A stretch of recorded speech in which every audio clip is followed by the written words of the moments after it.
Okay, part two. Let's just give a quick synopsis of last week. So the issue was the question of the Chacham, the wise son. Why is he wise if he doesn't know anything about the mitzvahs? And second of all, from the answer that the Chumash gives, it appears that he doesn't know what the mitzvahs are, or that we should do mitzvahs because we are subservient to Hashem. And he also doesn't seem to know that the mitzvahs are beneficial, so it doesn't seem like a great Chacham. We had the issue of Eschem, that he says you, even though he says Elokeinu. So the basic answer that we talked about last time was, last week, was that his question really is about what changed in the generation of Matan Torah, where before Matan Torah the mitzvahs were kept mostly as a spiritual experience, even though they manifested themselves in some tangible action, but nevertheless the main focus was the spiritual intent and the spiritual experience, like about Avraham Avinu and the Avos and so on. Whereas Matan Torah, suddenly everything changed, and we're saying that the main thing is the intention. The main thing is the action, So he's asking, what are these new mitzvahs that Hashem has given you, where suddenly it flips, and the main focus is on the action, that you can bring down Hashem into the world just with action alone. In fact, it's so important that if you have a spiritual experience without the action, there's no mitzvah, but if you have a very weak action, with no intention, not a good idea, but the mitzvah is done. And the father's answer is that, no, Hashem took us out of Mitzrayim, which was all a preparation for Matan Torah. And we explained at length last week how Matan Torah, the whole world changed, where there was this merge between physical and spiritual, heaven and earth. And in fact, we bring down even a greater level of godliness because we go all the way back to the essence of Hashem, higher than names even, right? Anochi we explained last week. Because that's the source of where we can bring the physical and spiritual together, because it comes from the true transcendence of Hashem. He's higher both in the physical and the spiritual, and therefore can bring them together, right? Even though they're contradictory with each other. But then we said, okay, so that's good, but we have to take it deeper because there's still a few problems here. If that's true that the Chacham's question was more about the action, so why does he go? Why doesn't he just say mitzvahs? Why does he go through the Eidus, Chukim, and Mishpatim? Because really, the difference between Eidus, Chukim, and Mishpatim is more in the intent. It's more in the understanding of the mitzvah, not so much the physical action. You do something for your parents, kibbut avayim, which is part of Mishpatim, the same as you'd put on tefillin or light a Shabbos candle, or do something that's completely not understandable, like a Chukim, right? So why would he bring that in?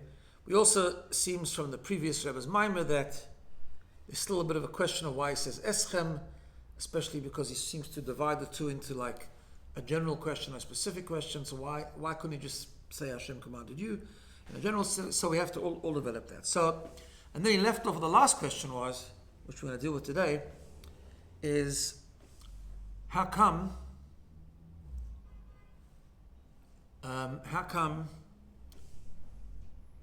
he says Eidus, Chukim, Umishpatim, which is out of order. In other words, like this, we have rational mitzvahs, Mishpatim, we have mitzvahs which are rational, but we wouldn't have worked them out ourselves. We come to the realization that there's a reason, but we don't always know the reason. But there's a reason or a spiritual reason. And then there's Chukim that are beyond us altogether. So it should go either Mishpatim, Eidus, Chukim, or Chukim, Eidus, Mishpatim. The order of Eidus, Chukim, and Mishpatim is out of order. Okay. So let's just recap a little bit what we learned last week. I highlighted it because we're going to skip out pieces in the middle. So, and I skipped out a part of the Maimon also, which is a tangent. So I don't want to confuse things. So we'll do it like this. Okay.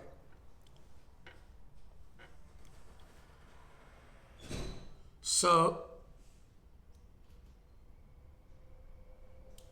just start from the page at the top. Yishloimer Abir was this. The explanation is like this. First of all, let's just this paragraph we did last week, but I just want to recap a little bit. The mitzvah shnei inyanim. Every mitzvah has two concepts. Zeh sheha mitzvahs hem tzivi Hashem. The one idea is that the mitzvah is a command from Hashem. The Indian said that idea, b'chol mitzvahs b'shaveh, is equal in all of the mitzvahs. And we have this concept, zeh sheha mitzvahs nechlokos, the gimel sugim, And this, that the mitzvah is divided into three different categories: Eidus, Chukim, and Mishpatim. Right? So it's two different things. One is that it's a mitzvah from Hashem, and that makes no difference what kind of mitzvah it is. And then we have three divisions of mitzvahs. Ushnei inyanim elu, these three things, right? Hem gam b'kiyum mitzvahs, that also happens to be in the don't run.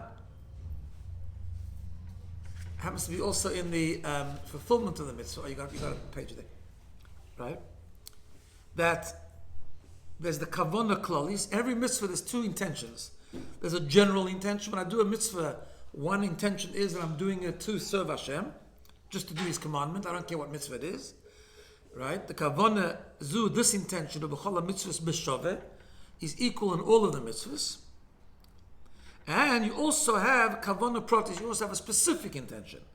Kima mitzvah neshu edus al ez inyan. Like you do edus because it symbolizes a certain thing. You eat matzah because there's a reason, because the Yidden couldn't have time to bake bread. Or I'm doing this mitzvah knowing that it's a decree that has no reason. Or I do a mishpatim because I know when I'm doing it that it's very rational. Right? So therefore, v'shailas ben chacham, the question of the ben chacham is, when he asks, what's the edus chukim and mishpatim? He says, the kivan shekol ha-mitzvah tzivui Hashem, he wants to know all the mitzvahs are the commandments of Hashem. Man nogeya ha'inyan the edus chukim mishpatim. Why do we need that? What's so relevant about the division of mitzvahs? Anyways, the action is the main thing. Anyways, all the mitzvahs are equal in the fact that they are commandments of Hashem. So why do we need? He's challenging. It's a challenging question. So why do we need to know that one is chukim, one is edus, one is mishpatim, and so on, right? Okay, let's go to the next paragraph, Dalit. Okay, so I just recapped before from last week, but just the simple point is that we said that the question of the Ben Chacham we explained last week was why all of a sudden the action is the main thing, but the obvious, the spiritual experience is the main thing, and how can it be that through action we're bringing down Elokus, godliness into the world, and then but then we explained afterwards that really that's a problem. So why does he use Eidus Chukim Mishpatim altogether? Because then that's got to do more with intention than what it does with action. And also why Eidus is first, it's out of order. Okay, so let's go to Dalet. Now we're going to start the hard part. Okay. Alright. Says the Rebbe like this. This is Dalet, paragraph Dalet. Yuvud Zeh will understand this according to what the previous Rebbe also mentioned in his Maimer. These three things, this is an interesting perspective. That although we divide the mitzvahs into three, but actually these three ideas of Eidus, Chukim, and Mishpatim, they actually exist in all of the mitzvahs. Right? It's interesting, the Eidus, for example, it's a very funny term because we'll see why, the depth of this term. We call mitzvahs that have a reason but not a rational automatic reason. It wouldn't have worked it out ourselves, in other words. Right? So I just want to make sure you get the clear. So not to steal is mishpatim.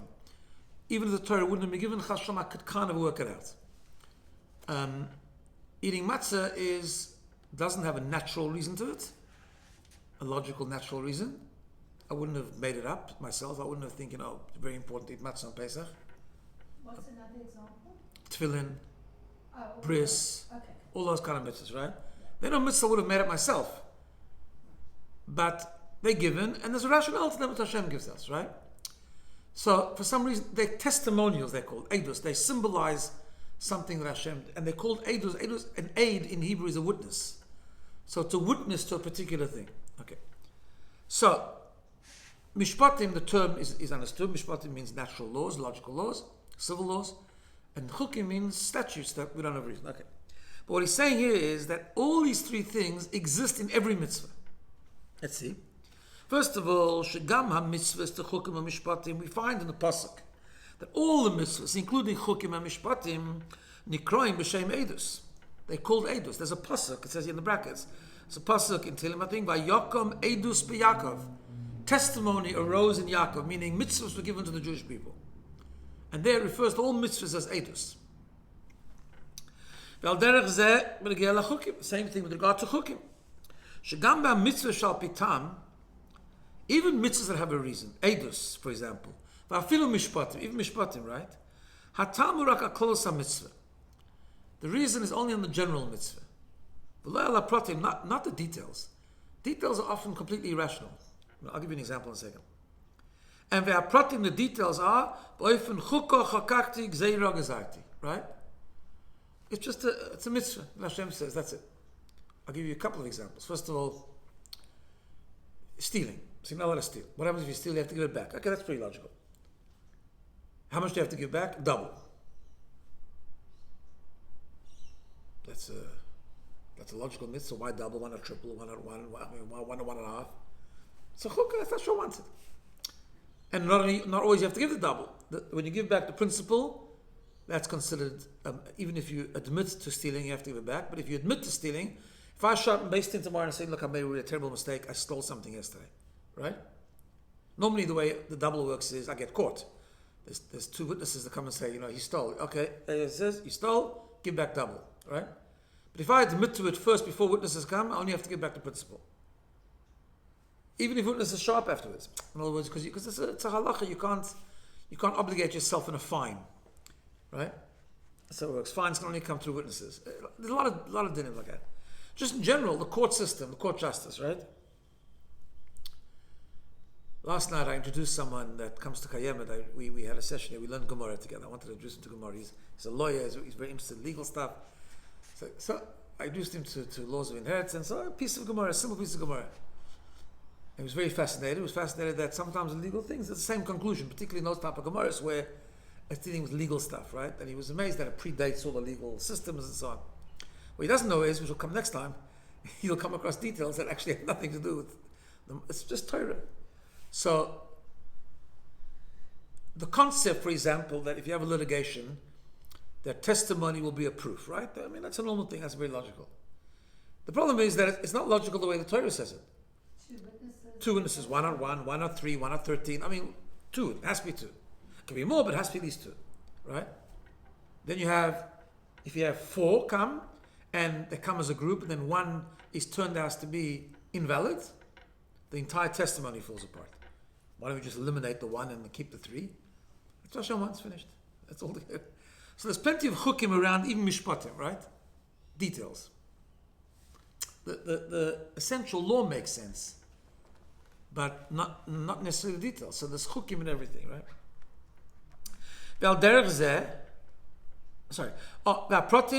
details about Oifen Chukah Chakaktik Zerazati. The same thing with mishpatim. Shegam b'mitzvahs ta'edus. Excuse me. The chukim yesh inyad mishpatim. Even in chukim, you have things that are rational. We never know that even the greatest chukim, right? Kashrus. Okay, kashrus bottom line is a chayk because it doesn't make really sense because it's nothing to do with health and all that kind of stuff. But there are things that are explained. I mean, there are some ideas that are explained. It's not the essence of the mitzvah, and doesn't really explain the whole mitzvah. But there are aspects of rationale even in chukim, even in para aduma, for example, which has unbelievably irrational aspects to it, which make it the ultimate chukkah. But I mean, there are things. Rashi in the Chumash says that the para aduma was to atone for the golden calf. Let the mother come and fix up the mess of the child, right? So the egel calf was a calf. So the para aduma, the calf, is a symbol of. And Egel Azov introduced impurity into the world. So let the paraduma, the red cow, which is the mother of the calf, come. It's a nice symbolism, makes sense. It's not like, whatever. Okay. So that's it. Now, what he's going to do now is explain this. What that means, the fact that chukim, edus, and mishpatim all exist within every mitzvah, it relates to actually what the mitzvah accomplishes. Okay, I think I better explain this a little bit outside, okay? First, and then we'll do it inside. So in Chassidus, we know that the way Hashem manifests himself, the way he reveals himself, especially using the mechanism of tzimtzum and all that, right? There's zillions of levels of godliness, if you know what I mean, right? Not God forbid there's many gods, that's for sure. There's only one God. But there's many ways that Hashem reveals himself, right? So in Chassidus, there was always this concept of two things called Memale Kol Almin and Soivev Kol Almin. And then Chassidus often talks about a third level, and let's explain it. So, okay, let's learn a little bit inside, and I'll stop where I need to explain a little bit. So the paragraph that starts with Ha'Inyanu. The Ha'Inyanu is like this. The concept is as follows. The Begilui Elokus, the revelation of godliness, Sh'al Yidei HaMitzvahs, that comes through the mitzvahs. Every mitzvah generates godly revelation, godly infusion into the world. There's three levels. Gimel Madregas Pachlolos. There's three general levels. The first one is Oir HaMislabish Ba'elamus. The first one you do is you reveal the light of Hashem that is integrated into the world. What does that mean?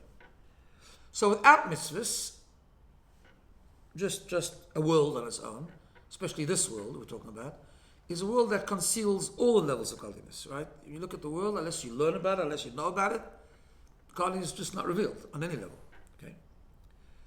Starting point is when you start to reveal Hashem, especially through mitzvahs, the Torah mitzvahs, you reveal the lowest level of Hashem's manifestation, which is something we call, b'chlolos generally, it's Oir HaMemale. It's the world, it's the light that fills the world. So I'll just literally tell you what those terms mean and then explain it. So Chassidus, you'll often find a term called Memalek. We learned it in Tanya a little bit. Memalek Kol Almin, he fills the worlds. V'soivev Kol Almin, and he surrounds the worlds. Makif. A different way to do it is called Pnimi and Makif. Integrates or transcends or encompasses.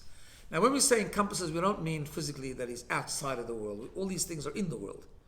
Just a matter of how much you relate to them, right? So, let me give you an example.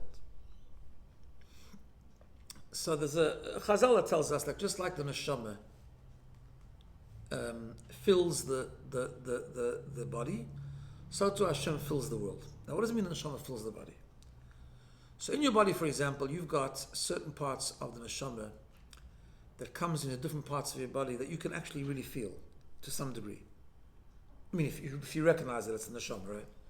For example, part of the neshama would interact with your eye to give you the power of sight, the power of feeling, the power of hearing, right?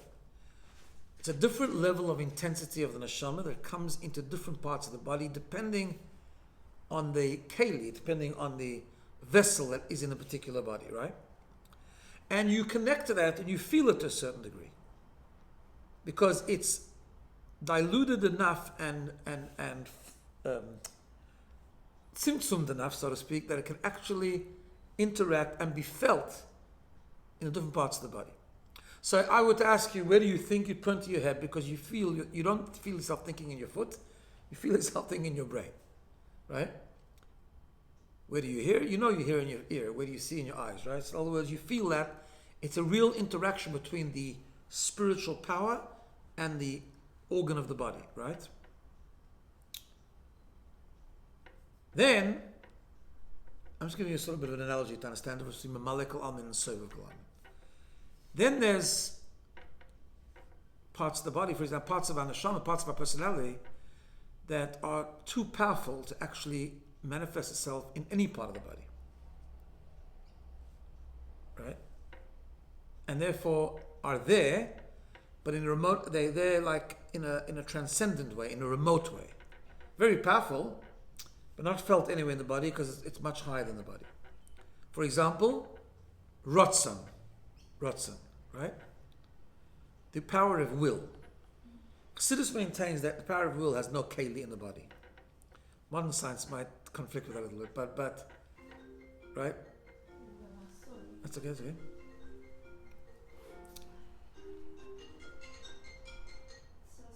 It's okay. So Chassidus has this mashal that, let's say, if you want to move your foot, you instantaneously move it. Doesn't agree with modern science that there's a signal from the brain that travels all the way to your foot. It just activates the foot, because Ratzon is all over the body. It's all over the body and it's nowhere in the body because it's too powerful. It's too intense to interact with a specific place in the body. It inspires everything in the body. It does. So what you look at, what you think about, what you write, what you walk, where you walk, it's all inspired by Ratzon, but it's a right? No. Okay. So it's a transcendent force, but it's a very, very powerful force. How much control do we have over our Ratzon? That's such a good question. So in Chassidus it talks about different levels of Ratzon. There are Ratzon that we can create going backwards.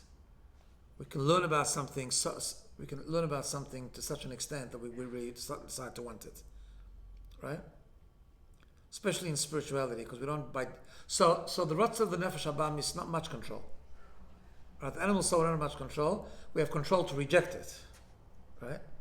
So you suddenly have a desire to eat something that you don't want to eat, that you shouldn't be eating, or to be angry with someone you know, unless you're. That's Ratzon. Well, Ratzon activates the midas, because Ratzon has a lot to do with midas. So Ratzon manifests itself a lot of times in emotion, right? Or impulses, whatever the case, right? Whatever the case. So yeah, I mean, the Nefesh Habam is primarily midas anyway. I don't get too sidetracked in this, but so yeah. Finish that because I interrupted you. That's okay. No, that's what I'm saying. The Nefesh Elokis is not necessarily. We don't have a natural Ratzon to Hashem. We have an innate Ratzon to Hashem, but we have to work to reveal it. So there's many different aspects of Ratzon, but not for now. The Rebbe Rashab has a long thing on this, and it's very complicated and deep. So let me give you a different marshal because I wanted you to understand. Okay, so that's an example of Pnimi, interactive, and Makif. But the Makif is always stronger. It doesn't mean it's not there. With the term we use is surround. We don't mean surround. It means it's in you, but in a transcendent way. I'll give you another analogy because this will relate more to what he's talking about here in the Maimah, and how Hashem relates to the world, right? So you go to a lecture, right? There's a brilliant person who came and gave a lecture on a very, very sophisticated and high level. So a very, very clever person who's very well versed in the subject, the topic, let's say, will go to the lecture, a brilliant speaker, a powerful speaker, and he'll understand it because he's a colleague, let's say. Right? A young student will go very, very, completely, infinitely lower than the lecture, but there's something riveting about the lecture, and you can see it's brilliant, and he's like, comes out, he says, wow, like that was amazing, right? Say to him, so can you explain to you what he said? He said, I have no clue. Don't know. Right? It was too high to interact with his intellectual capacity. Why are you smiling? It's about Tuesday morning. No, that's not true. No. Just want you to understand. No, I don't mean that. Right? So what does it mean? But it was powerful. So is he surrounded? It's still in him. It's still in his head, but he doesn't understand what it is. He can't connect with it. Right? What he can do is he can recognize that professor knows what he's talking about. He's an unbelievable guy. He's amazing, and he says, and he respects him. He's had an amazing impact on me. I don't understand anything he said, but he's an amazing impact on me. Okay. So this is the same thing with the world. Chassidus explains that when Hashem created the world, there's an interactive godly power that keeps everything alive. And that's Mamalek Alamin. And that power, that revelation of Hashem, is a spark or a revelation or a manifestation of Hashem that comes after a lot of tzimtzum, because it needs to be diluted and formed in such a way where it can actually come into the world, not only the physical world, all the worlds.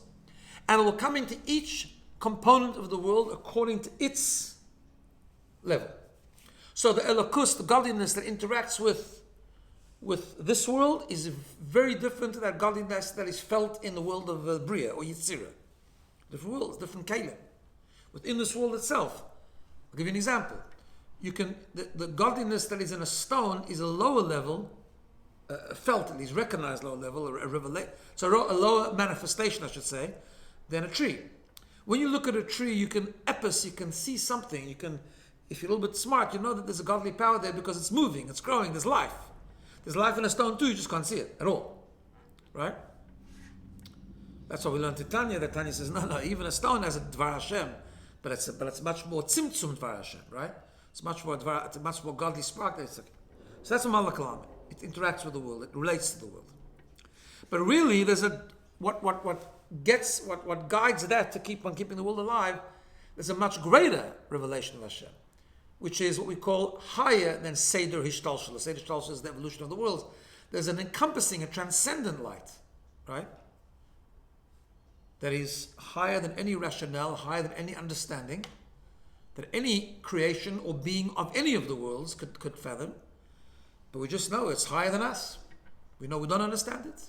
It has a tremendous impact on us. It's infinite, and when we learn, we understand that's really what creates this creative power. It's the infinite power of Hashem, and so on and so forth, right? But it's transcendent and it's encompassing. Alter Rebbe says in Tanya, not encompassing. He makes the point very, very importantly that it's encompassing. Not that it's encompassing in a way where it's outside of the world. No, it's in the world. It's in the world completely, but in a way of remoteness. It's like the student at that lecture is in my head, but I don't understand what he's talking about. Right? That's called Sovev Kalam. Right? When you do a mitzvah, number one, you reveal Mamale Kalami. You start to connect more with the powers of Hashem that is more interactive with the world, the part that you could understand, the part that you could relate to, right? And you also eventually start to actually connect and bring into the world in a more revealed way Sovev Kalami, right? Because you start to understand that there's something higher than the world. There's a level of Elokus that you So what he says there is that actually what happens like this. When you do mishpatim, or let's say differently, when you connect to the mishpatim of every mitzvah, there you're bringing into the world and you're connecting more with Mamalik Alam. Because it's the mitzvah where you understand, where you can understand, so you're understanding, you're bringing the elokus, the godliness of Torah mitzvahs into the understanding part. That part is more Mamalik Alam, right? When you do chukim, we'll leave Eidos for a second, because Eidos is something very special, see, different to what we always think. Right? When you do chukim, you start to relate to the Sovev Kalam. Why? What is chukim? Chukim is, I don't understand what I'm doing. So what am I doing? I'm surrendering. I'm surrendering to something that I don't understand. It's bittul.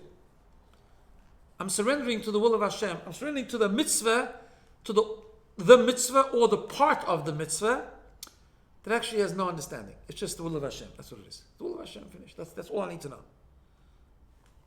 So it's like Ratzon, just like Ratzon for us is a transcendent force with Hashem also. It's Hashem's Chochmah and Midas that are more interactive with the world, but that's more Malakal Amen. But yeah, of course there's Ratzon, because that's the Ratzon of a mitzvah is the Ratzon, but that's different. Before we're talking about the rationale of the mitzvah, right? That's the Seichel of Hashem. Hashem allowed us to understand a godly idea, right? That's Malakal Amen. When you do chukim or the chukim of the mitzvah, you're surrendering to which is higher than seichel, higher than intellect, and therefore you're surrendering to that which cannot be understood, right? And therefore what are you doing? You're connecting to and you're bringing into the world, revealing into the world, Sovev Kalam, which actually is a very big part of what mitzvahs are, because the world was created with a Malak Alamin. The idea of Torah mitzvahs we learn is to bring the Sovev into the Mamale. It's to bring that which is higher than the world into the world. Right? But that comes through the chukim. Not just the chukim, but the chukim of every mitzvah. Okay.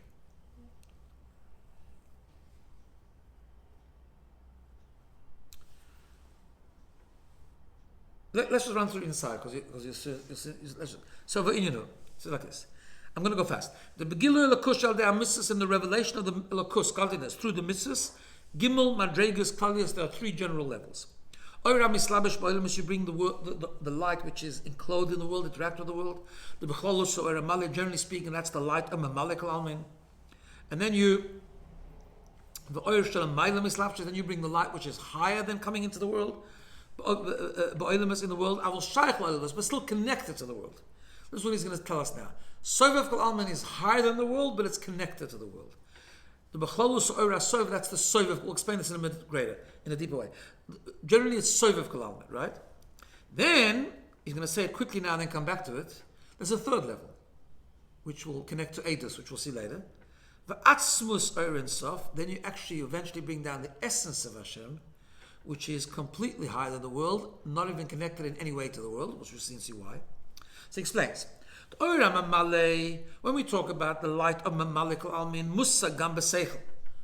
Mamalikal Almin means the parts of godly manifestation that can be understood. It can be processed. I mean, understood. You got to, of course, deeper and deeper and deeper and deeper, but it's connected to understanding. Everyone can understand a little bit about it, right?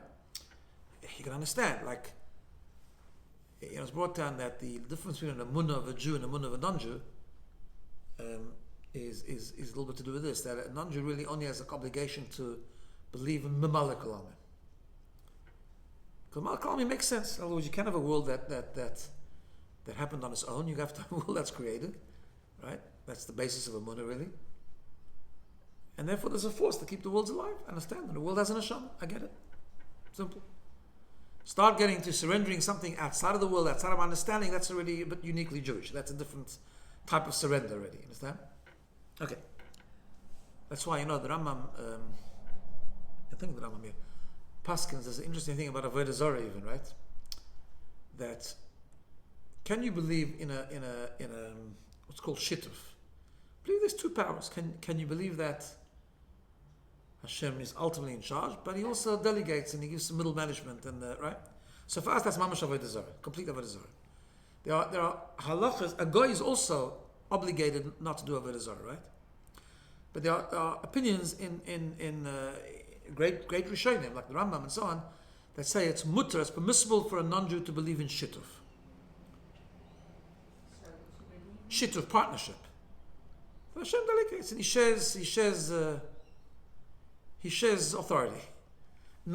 As a subordinate, but he shares authority. Right? He's the big boss, true, but okay. Some say a non-Jew is allowed to believe in that. Why? Because a non-Jew primarily has a connection to Mamalik a little bit. And it's logical. What's so logically terrible about that Hashem delegated some? It's completely wrong. We know it's false, right? But you can't, according to some, you can't prohibit that in a non-Jew's world because his main connection is to Malak al. Okay. I'm just giving you as a side idea. Okay. But that's a Malak al, the logical part of Hashem's manifestation. Therefore, how do you bring down Hashem's manifestation that has some connection to logic and to intellect? Hasogas haseichel, by understanding that. That's why it's mishpatim, that's what, right? Okay. The Oira Soivev. Now, what's Oira Soivev? The light of Soivev Kalam is transcendent. So we know, Chassidus call like that. Ein shach by hasogas achir. You can't know what it is. Braki dias hashila, you can know what it isn't. So there's a kind of understanding that there's something, in other words, what is it? I don't know what it is, but I know that it transcends intellect. Because he understands, because a person understands, that with that level of godliness you can't understand. You can understand a little bit Mamalak Lalmin, but you can't understand Sovik Lalmin, who in your bittul hasaga, so what you're doing, you're negating your intellect. You're coming to it through understanding that you can't understand, and therefore you negate the intellect, right? So how do we bring Oira Soivev? Well, so you do that by fulfilling chukim. Yeah?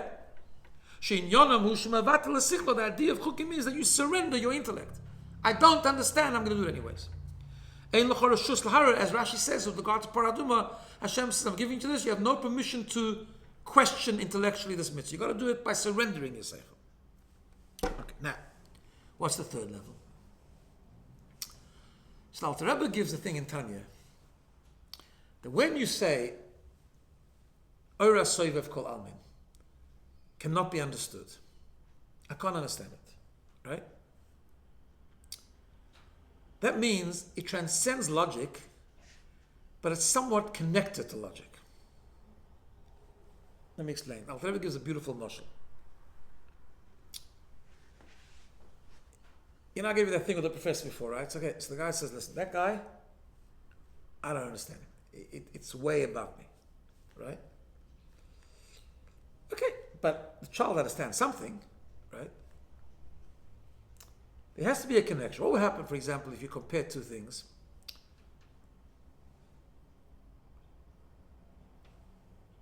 So, if I say, I'm not trying to explain the mashal correctly. If I say, you know what that guy said? It's fascinating. I have no idea what he's talking about. Okay. What would happen if I said, someone says a brilliant idea, and I say, you know what, that idea is so great that you can't pick it up like a stone. Does that make sense? It's a joke. What's the connection? You understand? You can't describe something, even that what it isn't, unless what it isn't is somewhat related to what it is. It's a very deep concept in Chassidus. You can't understand, so Soivev Kol Almin, we have a negative understanding. We know that we don't understand it. But saying something I don't understand is a description of intellect in the negative. So it's called Yedias Hashlilo, the knowledge of negation. I don't know what it is, but I know what it isn't. But if you know what it isn't, it means it's related to what is. That you're able to say, you know how I describe this? But I don't understand it. So you've given it a description still in the world of understanding. So it's not completely out of the realm of understanding. So in relation with Hashem, the world, so Mamalak Alamin interacts with the world. Soivuk Alamin is transcendent of the world, but it's the word that we use is maki for surrounds. But what does it surround? The world. The world says it is higher than the world, which means somewhat in a negative way, it's related to the world still. Yeah. Yes. In order to relate to it, I've got to negate my understanding. I've got to surrender. All true. But it's still connected to me because you've got to surrender my intellect to access it. But it's still connected to intellect then. Otherwise, you know what I'm saying? It's not totally. However, Chassidus says when it comes to the essence of Hashem, to say about the essence of Hashem, the essence of Hashem is completely hidden from us. Therefore, to say about the essence of Hashem, I don't understand it. In other words, I don't know what it is, but I know what it isn't. That's not true. Simply not true. You have no idea what it is. You have no idea what it isn't. You have no idea what it is not, and what it is yes, and what it's related to, what it's not related to. It's the ultimate concealment from us. In I think it's the Rebbe Rashab, or maybe even before that, the Alter Rebbe, it's called Shlila Sashlila. It negates even what you negate. And negiyas achir, and negates what you do know, and negates what you don't know. Saying I don't understand the essence of Hashem is like saying that idea was so brilliant that you can't pick it up. That's a ludicrousy to say such a thing. Because it's not in the world of picking up things. It just doesn't. Right?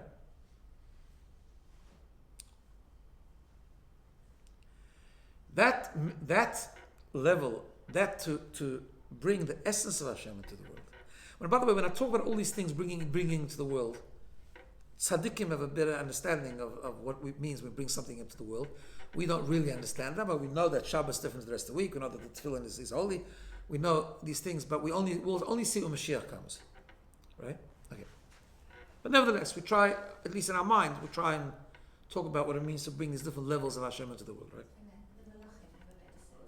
They probably understand it better than we do, and so on and so forth. Okay. But when we talk about bringing Mamalik al-Almin, or revealing Malak al-Almin, that's through the Mishpatim. When we talk about bringing Soivev al-Almin into the world, that's Chukim. So how do we bring Hashem's essence to the world? That's Eidus. So I have to do this outside a little bit because it's getting late. I want to finish this idea. So what's Eidus? Eidus are things that testify to something. What is testimony? The Gemara says you need a witness to reveal something that is hidden. Right? You don't need testimony if everyone knows about something. The Gemara says you don't even need testimony when it's something that is going to be revealed. It's not revealed now, but it will be revealed. If something's about to be found out, you don't need to test me for that. It's going to be, right?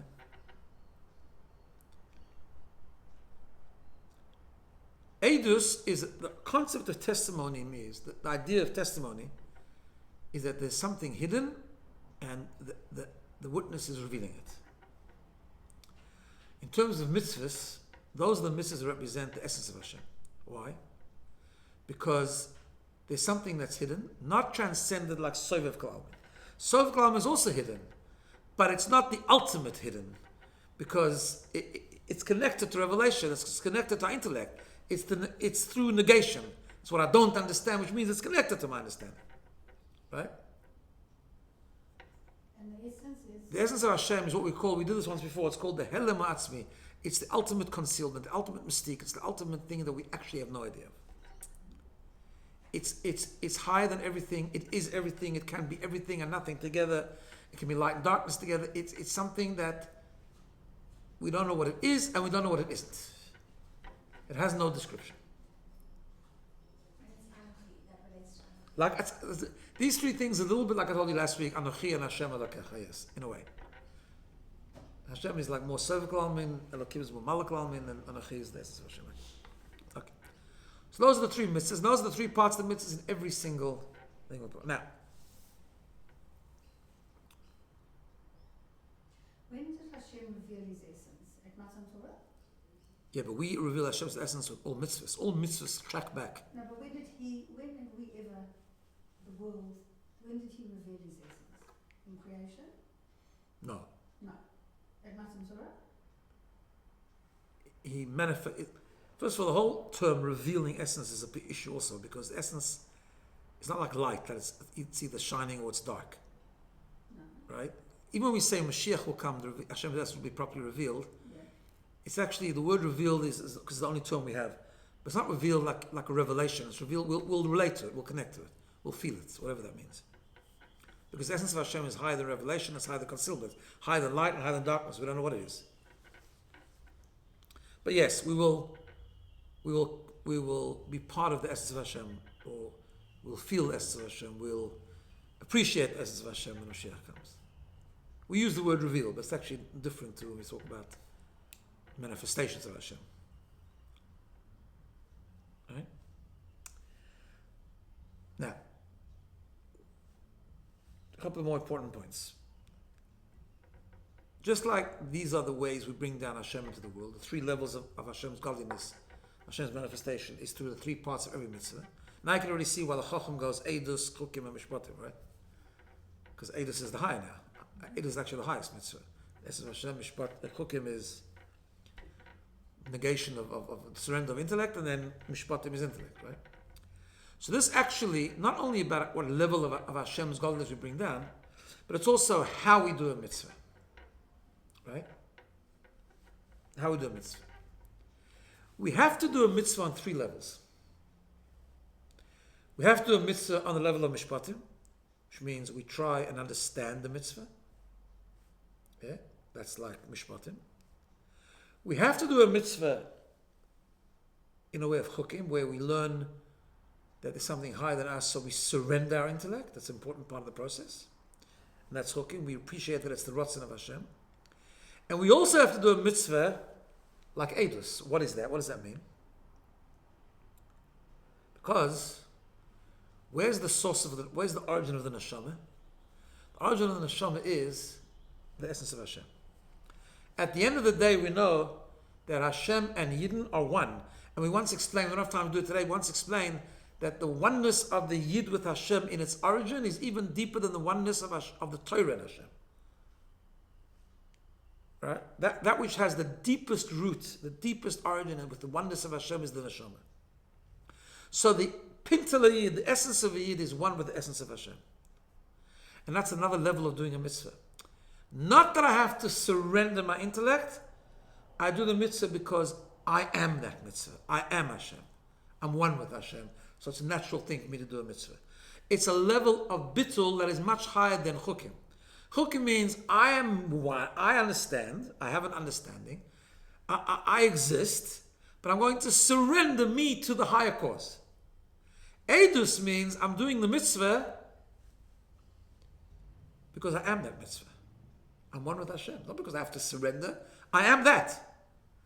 That's a bittul which is much higher. I mean, I don't exist to begin with. I'm just one with Hashem. Right? Now the question comes like this. Yeah? Now the question comes like this. And by the way, that's the main way of doing a mitzvah. According to this mimer, we always say the main way of doing a mitzvah is chukim. But according to this mimer, actually the main way of doing a mitzvah is edus. The main way of doing a mitzvah is to understand that we do it because that's who we are. Not because I'm submitting to something else. I am that thing. So now comes the question, if that's true, what do we need chukim mishpatim for? That's the highest level of surrender. That's the highest level of bittul. It's the highest level of oneness with Hashem. What do I need chukim mishpatim for? The answer is very simple. The answer is because it's not enough to do the mitzvah. Hashem wants the mitzvah to be revealed in all parts of us. That bittul, that essence, that complete oneness with Hashem comes from the essence of our neshama. But Hashem created us at these different levels of our existence. So to negate them completely and then say, I'm just doing the mitzvah of my essence and neshama is not good enough. Because Hashem did create us with a surrender, meaning we exist but we surrender. And Hashem even created us with a sense of self, a sense of intellect. We've got to bring Hashem into all those levels. So yes, the starting point is edus, that's true. But why do I have to reveal it on all levels? Right? Because that's our job. That's our job, exactly.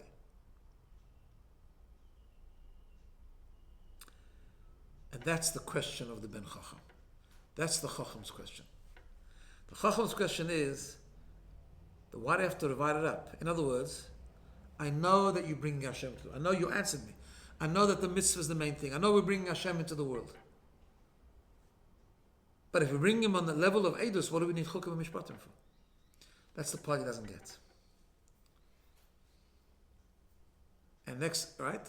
Like, if I'm at the highest level of I'm at edus, and I'm doing, and every mitzvah of edus, and I'm being in the essence of Hashem, because I'm one with Hashem and all that, and that's what brings Hashem into the world, and I know you told me about Torah, and it's amazing. It's fantastic. So then what do I have to go to chukim, what do I have to divide it up into chukim and mishpatim for? Right? We know that it's important, but the chacham doesn't get that. Because don't forget, it's fresh, it's a new thing. And how we answer the chacham, we'll learn next week. But we finally come to the understanding of the chacham's question on a deep level.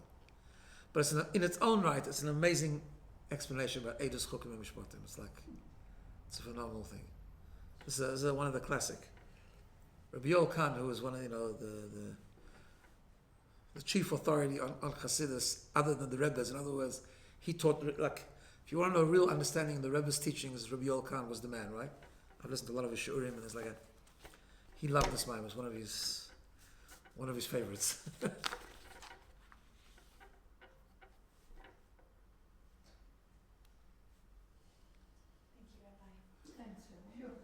All right.